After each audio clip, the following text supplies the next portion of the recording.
இன்னும் ஒரு வாரத்துல பாருங்க, KN நேரு ஜெயிலுக்கு போகலைன்னா என் பேர் ராஜகோபாலன் இல்லைங்க. 3 அமைச்சர்கள், முன்னாள் அமைச்சர்கள் ஜெயில் போவது உறுதி. ஏதி வச்சுக்க, இன்னைக்கு ஏதி வச்சுக்க. 3 அமைச்சர்கள் KN நேரு உள்பட சமயமா பார்த்து தட்டுவார். அது FIR போடுறதுக்கு பர்மிஷன் கொடுத்துருவாங்க சார். அதுதான் அண்ணாமலை சொல்லியிருக்காரு. நீங்க இப்போ CBIக்கு பர்மிஷன் கொடுங்கன்னு சொல்லிட்டு கொடுக்க போறாங்க. உங்க கட்சி உடைய போகுது. இன்னைக்கு MK ஸ்டாலின் பேச்சு பாத்தீங்கன்னா, மாவட்ட செயலாளர்கள் சொல்லி ரிசைன் பண்ணிட்டு போங்கிற அவங்கள தாவைக்கால சேர்ந்துருவாங்க. போலீசார்களில் இன்னும் பாதி பேர் திமுகவில் தான் விசுவாசமாக இருக்கிறார்கள். அதை தாங்கள் புரிந்து கொள்ள வேண்டும்.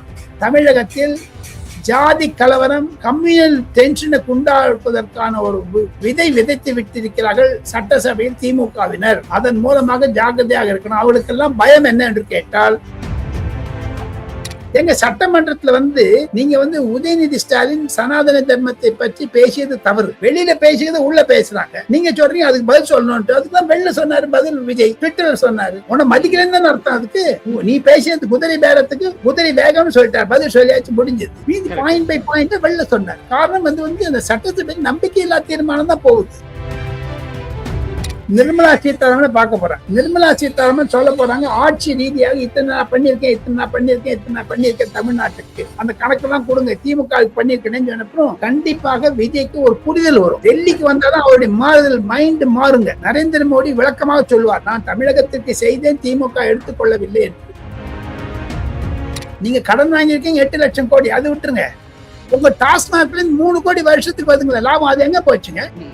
3 லட்சம் கோடி. ஒரு 3 கோடி இல்ல, 3 லட்சம் கோடி. அந்த 3 லட்சம் கோடியில 10 ரூபா பாலாஜின்னு பாடினார விஜய், அதுல 10 ரூபா வச்சுனா கூட 30 லட்சம் கோடி எங்க போச்சுங்க? எங்கெங்க போச்சு? சாப்பிட்டாங்களா சார்? இந்த பணத்தை தமிழ்நாட்டை மொட்டை வச்சு போயிட்டாங்களா சார்? நக்கிட்டு போயிருக்காங்க தம்பி.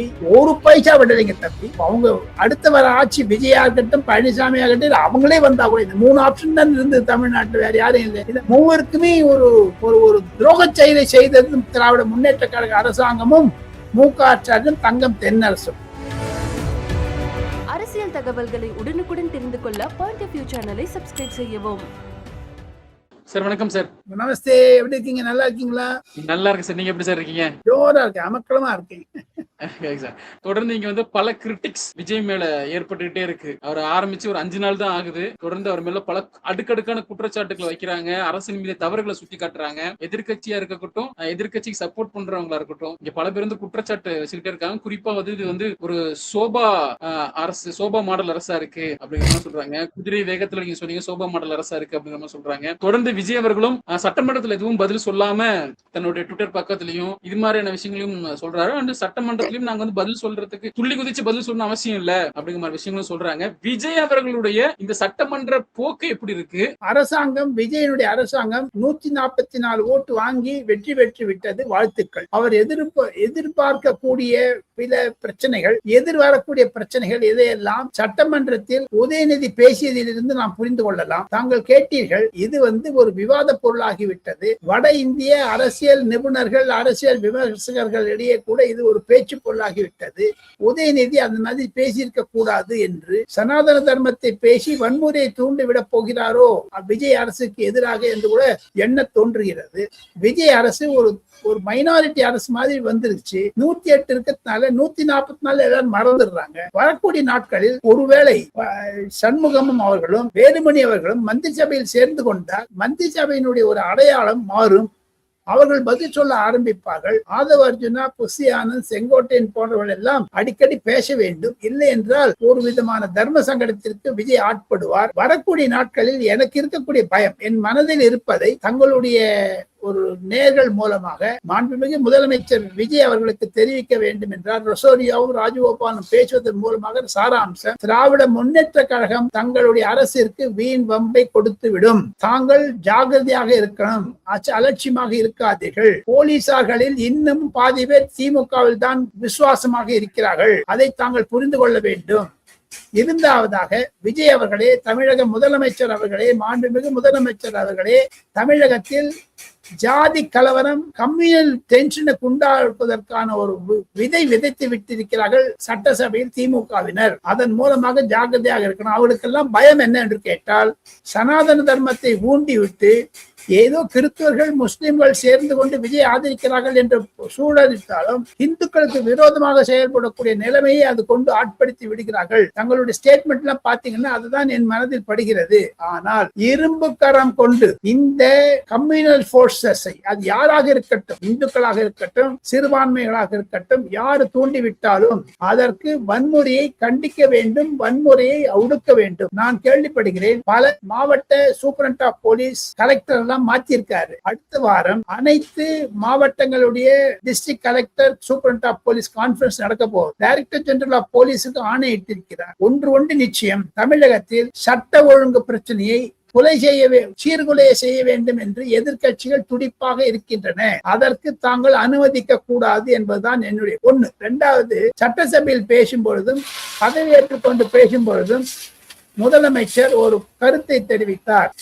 தமிழகத்தில் நிதிநிலை அறிக்கை மிகவும் மோசமாக இருக்கிறது. நக்கிட்டு போயிருக்காங்க தம்பி, ஒரு பைசா விடலைங்க தம்பி. அவங்க அடுத்த வர ஆட்சி விஜயா இருக்கட்டும், பழனிசாமி ஆகட்டும், அவங்களே வந்தா கூட இந்த 3 ஆப்ஷன் தான் இருந்தது தமிழ்நாட்டில், வேற யாரும் இல்லை. இந்த மூவருக்குமே ஒரு ஒரு துரோக செயலை செய்தது திராவிட முன்னேற்ற கழக அரசாங்கமும் மு.க. ஸ்டாலினும், தங்கம் தென்னரசும். எங்க அவங்க என்ன சொல்றாங்கன்னா, நாங்க ஒரு வரம்புக்குட்பட்ட கடனை தான் தமிழ்நாடு வாங்கியிருக்கு அப்படின்னு சொல்றாங்களே. கடன் வாங்கறதை விட்டுருங்க, பிரதமர் சொல்லுகிறார். பிரதமரை நம்பணுமா மு.க. ஸ்டாலின் நம்பணுமா? அவர் சொல்றது 10 லட்சம் கோடி கொடுத்திருக்கோம். அங்க போச்சு அதுங்க. அதுதானே விஜய் கேட்கிறாரு இப்போ.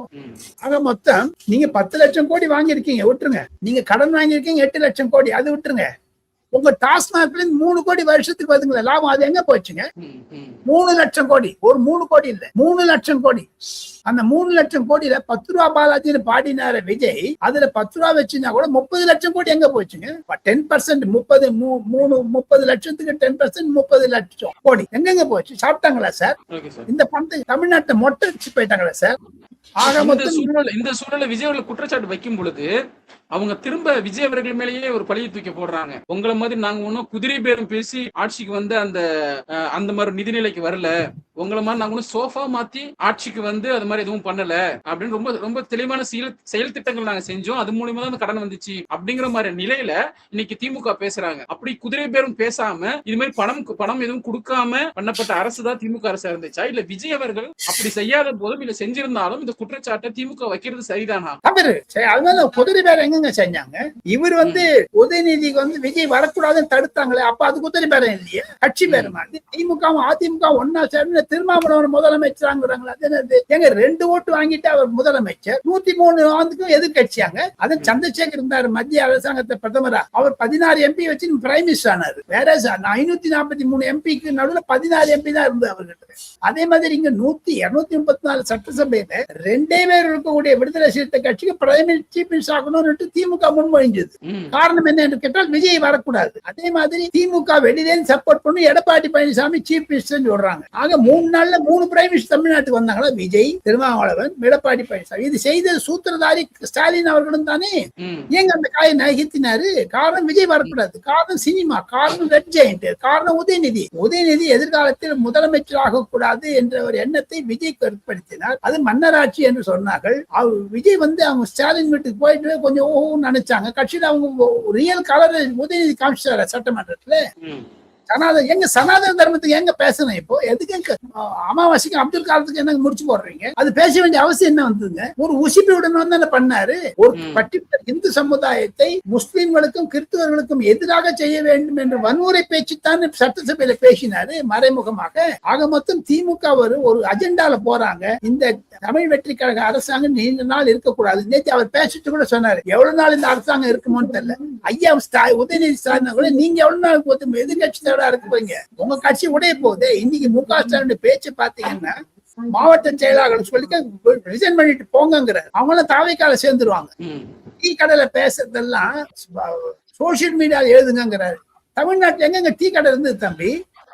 டீ கடை எங்க இருந்து சொல்லுங்க? எல்லாம் சாராய கடை, போதைப் பொருள் கடை தான் இருந்தது. டீ கடை இல்லவே இல்லைங்களா சார்? ஆக மொத்தம் போதைப் பொருள் கடையில் இருந்தது எழுதணும்னு ஒரு வன்முறையில கொண்டு முடியும். அது ஒரு ஜாதியை பற்றி நான் எழுதினேன்னு வச்சுக்கோங்க, அது வன்முறையில போகும்.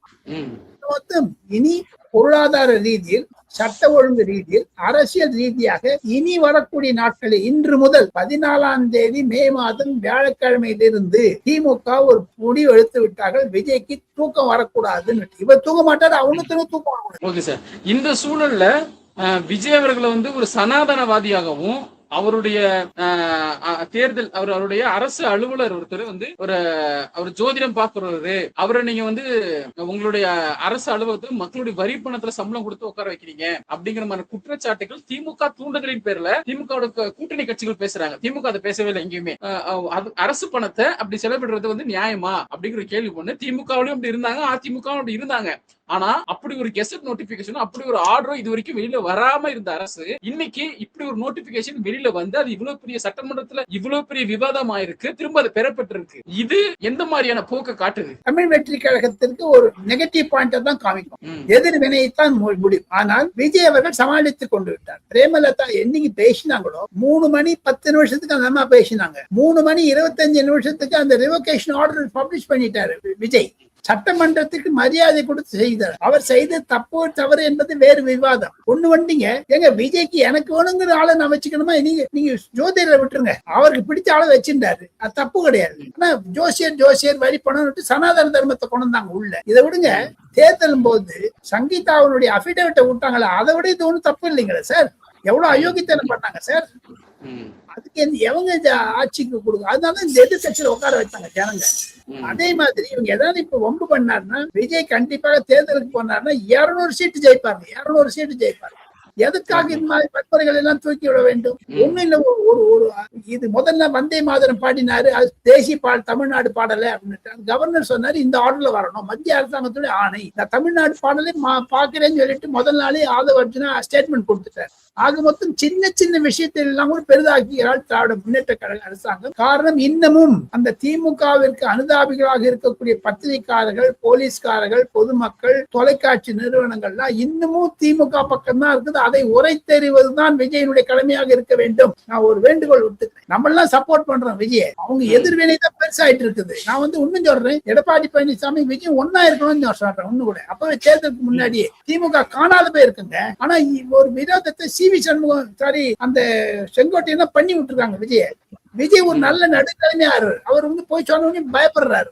அதெல்லாம் அவருக்கு கொள்ள வேண்டும். வரக்கூடிய நாட்களில் கண்டிப்பாக ஒரு மாறுதலை விஜய் கொண்டு வருவார் என்று தான் நினைக்கிறேன். இன்னொன்னு சொல்றேங்க, உங்களுக்கு உதாரணத்துக்கு அடுத்த மாதம் முதல் வாரத்திலோ இல்ல இந்த மாச கடைசியிலோ பிரதமர் அயல் நாட்டிலிருந்து திரும்பி வந்தவுடன் விஜய்க்கு டைம் தரப்போறாரு. 3 நாள் விஜயமா வராருங்க தமிழ்நாடு முதலமைச்சர் டெல்லிக்கு. அப்ப வந்து எல்லா அமைச்சர்களையும் பாக்குறாரு. அப்ப அவரு சோனியா காந்தி பாக்குறாரு, ராகுல் காந்தி பாக்குறாரு, பிரியங்கா காந்தி பாக்குறாரு. இவ்வளவு பண்ண போறாங்க. இங்க இருக்கக்கூடிய மத்திய அரசாங்கத்துல நிர்மலா சீதாராமன் பார்க்க போறாங்க. நிர்மலா சீதாராமன் சொல்ல போறாங்க, ஆட்சி ரீதியாக இத்தனை நான் பண்ணிருக்கேன் தமிழ்நாட்டுக்கு, அந்த கணக்கெல்லாம் கொடுங்க, திமுக பண்ணிருக்கேன்னு சொன்னப்பறம் கண்டிப்பாக விஜய்க்கு ஒரு புரிதல் வரும். டெல்லிக்கு வந்தாதான் அவருடைய மாறுதல் மைண்ட் மாறுங்க. நரேந்திர மோடி விளக்கமாக சொல்வார், நான் தமிழகத்திற்கு செய்தேன், திமுக எடுத்துக்கொள்ளவில்லை என்று. ஒண்ணு அவர் டெல்லிக்கு வரும்பொழுது அமெரிக்க தூதர் டொனால்ட் டிரம்பினுடைய தூதர் விஜயை பார்க்க வேண்டும் என்று சமயம் கேட்டிருக்கிறார் டெல்லியில. சிங்கப்பூருடைய தூதுவர், அதை தவிர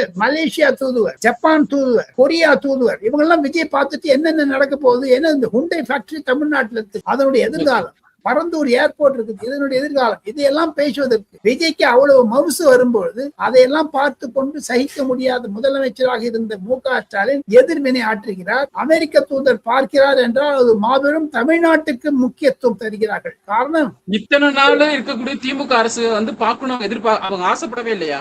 ஆசைப்பட்டிருக்காங்க. அவங்களுக்கு வந்தவனே பணம், உடனே மாப்பிள்ளை போய் பாருங்க, இங்க இருந்தா நேரம் விஜயோட முடிச்சிடலாம். கமிஷன் கேக்குறாங்க. மாப்பிள்ள கமிஷனும் ஏன் சொல்லுவாங்க? சப்போஸ் நீங்க ஆமா முடிஞ்சு போச்சு கதை.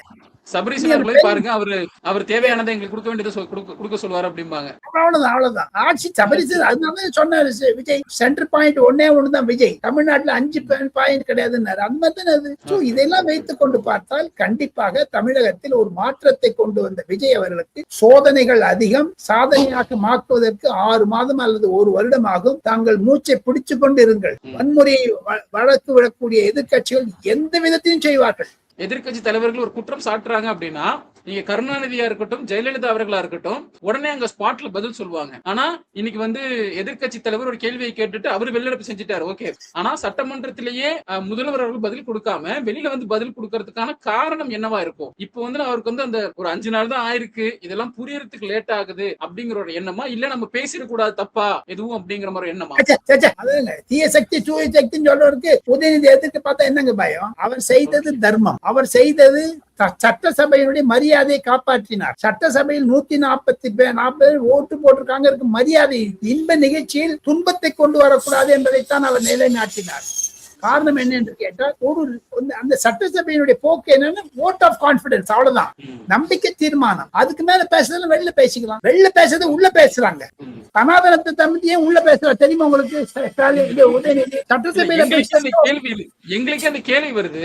நாங்க வந்து 24 நாங்க வந்து கிட்டத்தட்ட 65% வாக்குகளை வாங்கியிருக்கோம் அப்படிங்கும் பொழுது, அவ்வளவு நீங்க காசு கொடுக்காம வாங்குனீங்க, கிட்டத்தட்ட 12 லட்சம் கோடி செலவு பண்ணி தான் காசு கொடுத்து வாங்கியிருக்க அந்த ஓட்டை அப்படிங்கிற கேள்வி எங்களுக்கே வரும் பொழுது, முதல்வர்களுக்கு அந்த கேள்வி அந்த ஒரு இது வந்திருக்கணும், அதை கேட்டிருக்கணுமே அப்படிங்கிறது ஒரு சாமானியரோட எண்ணமா இருக்கு. சாமானியர் எண்ணம் தவறு. அவர் முதலமைச்சருக்குள்ள மரியாதையை காப்பாற்றிக் கொண்டால், முதலமைச்சர் எதையும் ஸ்டாலின் மாதிரியோ உதயநிதி மாதிரி பேச மாட்டார் விஜய் என்றது. அவர் வந்து ஒரு டீப் சென்ஸ் ஆஃப் பர்சன் நான் நினைக்கிறேங்க. கரூர் சம்பவத்திற்கு பிறகு சுப்ரீம் கோர்ட் தீர்ப்பு வரும் வரை மௌனம் காண்பித்தார், பேசல. எங்க சட்டமன்றத்துல வந்து நீங்க வந்து உதயநிதி ஸ்டாலின் சனாதன தர்மத்தை பற்றி பேசியது தவறு, வெளியில பேசியது உள்ள பேசுறாங்க. நீங்க சொல்றீங்க அதுக்கு பதில் சொல்லணும். அதுக்குதான் வெளில சொன்னாரு பதில் விஜய், ட்விட்டர்ல சொன்னாரு. உன்னை மதிக்கிறேன்னு அர்த்தம். அதுக்கு நீ பேசியது குதிரை பேரத்துக்கு குதிரை வேகம்னு சொல்லிட்டார், பதில் சொல்லியாச்சு, முடிஞ்சது. மீதி பாயிண்ட் பை பாயிண்ட் வெளில சொன்னார். காரணம் வந்து அந்த சட்டத்தை நம்பிக்கை இல்லா தீர்மானம் தான் போகுது. நீ வந்து பப்ளிக் விவாதம் இல்லை, பப்ளிக் விவாதம் அடுத்த வாட்டி வச்சுங்க, நல்லா கொடுப்பாரு பதில் என்று சொல்லி. உங்களுடைய நண்பர் ஒருத்தர் ஊசி போட்டுட்டாங்கன்னு சொல்றீங்க, ரொம்ப ஃபீல் பண்ணி என்கிட்ட முன்னாடியே சொல்லியிருக்கீங்க. விஜய் அவர்கள் இந்த போதைப் பொருள் இதுக்கப்புறம் கடத்தக்கூடாது, போதைப் பொருள் வச்சிருந்தீங்க, அதை வியாபாரம் பண்ணீங்க அப்படின்னா உங்களோட சொத்துக்கள் பறிமுதல் செய்யப்படும்னு ரொம்ப ஸ்ட்ரிக்டான முடிவு எடுத்திருக்காரு.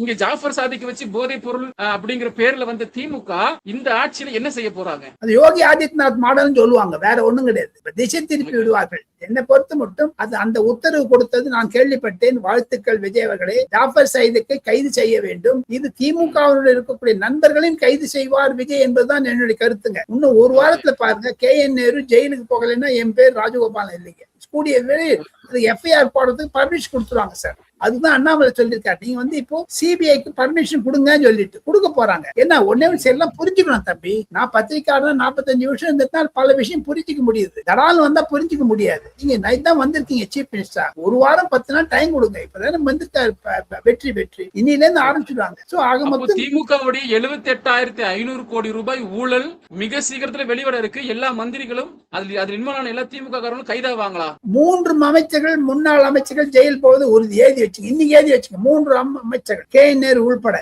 சமயமா பார்த்து தட்டுவார். உடனே நமக்கு அவர் ஒரு சமயம் அவர் எடுத்துப்பார். நீங்க சொல்றதுனால அவர் எடுத்துக்க முடியாது. பல பிரச்சனைகள் இருக்குது, லீகல் பிரச்சனைகள் எல்லாம் இருக்குது. அரசாங்கத்துக்கு வந்த உடனே இதுதான் செய்யணும் அதான் செய்யக்கூடாதுன்னு இருக்குது. சோ அதை செய்வார் என்று தான் நான் எதிர்பார்க்கிறேன். அடுத்த வீடியோ சந்திக்கிறேன். நான் வேறு ஒரு தொலைக்காட்சி போது அவசரத்தில் இருக்கேன். நன்றி. உங்களுடைய நேரத்தை ஒதுக்கி எங்களுடைய கேள்விகளுக்கு மிக அழகாக பதில் சொன்னதுக்கு நன்றி சார். Thank you sir.